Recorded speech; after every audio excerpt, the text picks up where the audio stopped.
میرا گمان ہے واللہ عالم، میں نے کہا تھا ان باتوں میں اختلاف کی گنجائش ہے، یہ کوئی میں قرآن و حدیث کی روح سے نہیں کہہ رہا ہوں، لیکن جو میرا مشاہدہ ہے افغانستان کی تقسیم ہو جائے گی، پختون حصہ جو ہے پاکستان کے ساتھ ملے گا، اور یہ یہاں پر وادی سندھ جس کو اقبال نے کہا ہے کارواں زی وادی دور و دراز آیت بروں، اس یہاں پر خلافت علی منہاج النبوہ کا نظام قائم ہوگا اور یہاں سے فوجیں چلیں گی، نمبر ایک۔ نمبر دو، عرب کے ریگزار میں 15ویں صدی کے مجدد کا ظہور ہو جائے گا۔ مہدی کو ہم مانتے ہیں مجدد، شیعہ مانتے ہیں 12ویں امام جو چھپے ہوئے، ان کے امام معصوم جو ہے 12، ان میں سے آخری جو ہے وہ چھپے ہوئے ہیں غار میں 1200 برس سے، اور وہ ظاہر ہوں گے، یہ ان کا عقیدہ ہے، ہمارا نہیں ہے۔ ہم سمجھتے ہیں جیسے ہر صدی میں اللہ مجدد بھیجتا رہا، اسی طریقے سے میرے گمان میں 15ویں صدی کے مجدد جو ہے وہ حضرت مہدی ہوں، ان کی حکومت جا کر یہ فوج قائم کرے گی، عربوں میں دم نہیں ہوگا، وہ اپنی عیاشیوں کی وجہ سے بالکل کھوکھلے ہو چکے، دولت کی فراوانی اور عیاشی کا۔ یہ بھی سننے میں آتا ہے دروغ برگردن راوی کہ اگر کوئی فوجی قافلہ ان کا چل رہا ہوتا ہے تو وہ بجائے ٹرکوں میں بیٹھنے کے وہ اپنی کاروں میں بیٹھ کے ساتھ ساتھ چلتے ہیں، وہ ٹرک خالی چل رہے ہوتے ہیں، ٹرک کی سختی جو ہے، سخت سیٹ جو ہے برداشت کرنا ان کے بس کا روگ نہیں ہے۔ یعطون للمہدی، یعنی سلطان ہو، اس کی حکومت کو مستحکم کریں گے۔ پھر حضرت مہدی کی طرف سے شروع ہوگا معاملہ جہاد، اور یہ سارا جو ملک چھوٹ ہم مسلمانوں کے ہاتھ سے نکل گئے تھے یہ واپس لے گیا۔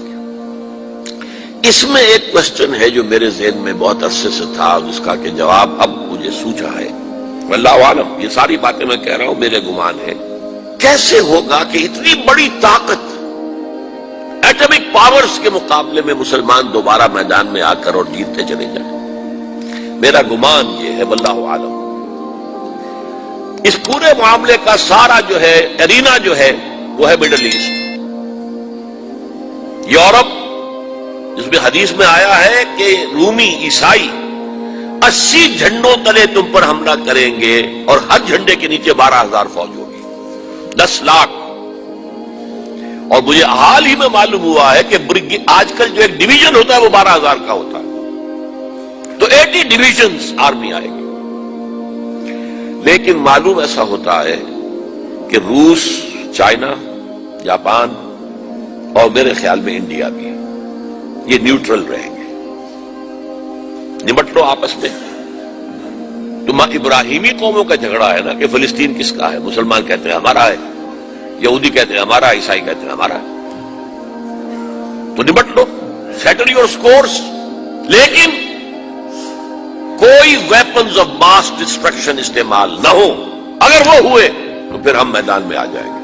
میرا گمان یہ ہے کہ ویپنز آف ماس ڈسٹرکشن استعمال نہیں کر سکیں گی مغربی طاقت، اور پھر جنگ کے اندر مسلمانوں کے ساتھ جیتنا ان کے لیے ممکن نہیں ہے۔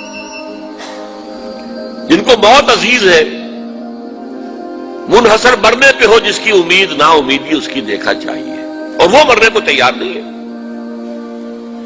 وہ تو 40,000 فٹ کی بلندی سے نیزی کٹر پھینک سکتے ہیں، نیچے نہیں آئیں گے۔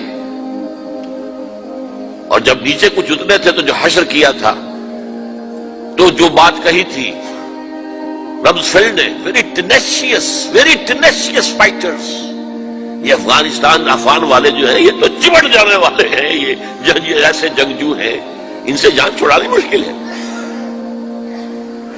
جن کے لیے موت سب سے بڑی کامیابی ہے۔ شہادت مطلوب و مقصود مومن نہ مال غنیمت میں کشور کشائی، مسلمانوں کا مقابلہ کر سکیں، یہ ہے میرا گمان، واللہ اعلم۔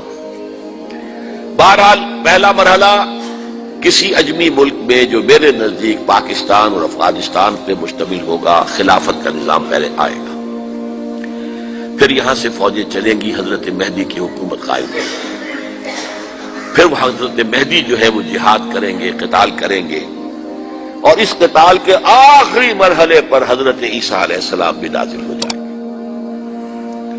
اور غالباً ان کے ذریعے سے پھر جتنا الیکٹرانک ان کا حساب کتاب ہے وہ ختم ہو جائے گا۔ حضور نے فرمایا ان کی آنکھوں میں ایسی تاثیر ہوگی، جہاں تک نگاہ جائے گی یہودی پگھل جائے گی۔ کوئی بہت بڑا لیزر ہوگا، اور ظاہر بات ہے کہ ان کے یہ ہتھیار جو ہیں ان کا مقابلہ تو مسلمان نہیں کر سکتے، اور نہ ابھی آپ کو 100 برس بھی یہ سوچ سکتے ہیں کہ کوئی مسلمان ملک اتنی ترقی کر سکتا ہے کہ ان کے مقابلے میں پہنچ جائے ہتھیاروں کے معاملے میں۔ تو یہ اصل میں جو شخص سراپا معجزہ تھا، حضرت عیسیٰ جو ہیں سراپا معجزہ، پیدائش معجزہ، آسمان پر اٹھایا جانا معجزہ، خلق حیات، بنایا مٹی کا پرندہ، پھونک ماری اڑنے لگا، احیاء موتا، مردہ کو کہا اٹھو قم باذن اللہ، اٹھ گیا چلنے لگا، مادرزاد اندھے کے آنکھ پر ہاتھ پھیری اور اس کو آنکھیں اللہ نے دے دی، کوڑی کے جسم پر ہاتھ پھیرا اور کوڑ صاف۔ اس سے بڑے معجزے تو کسی کو دیے ہی نہیں گئے، سراپا معجزہ۔ وہی آ کر آخری جو بھی ہوگا معاملہ، اس کے اندر حضرت عیسیٰ کی معجزاتی شخصیت جو ہے در حقیقت وہ فیصلہ کن ہوگی۔ میرے نزدیک یہ ہیں وہ چیزیں جس کی بنا پر میں سمجھتا ہوں کہ حالات جو ہیں جدھر جا رہے ہیں، حضرت عیسیٰ کے آنے کے بعد دو نتیجے نکلیں گے۔ عیسائیوں کا مذہب ختم ہو جائے گا۔ حدیث میں آیا ہے کہ عیسیٰ آئیں گے، یکسر الصلیب و یقتل الخنزیر، صلیب کو توڑ دیں گے۔ کیا مطلب؟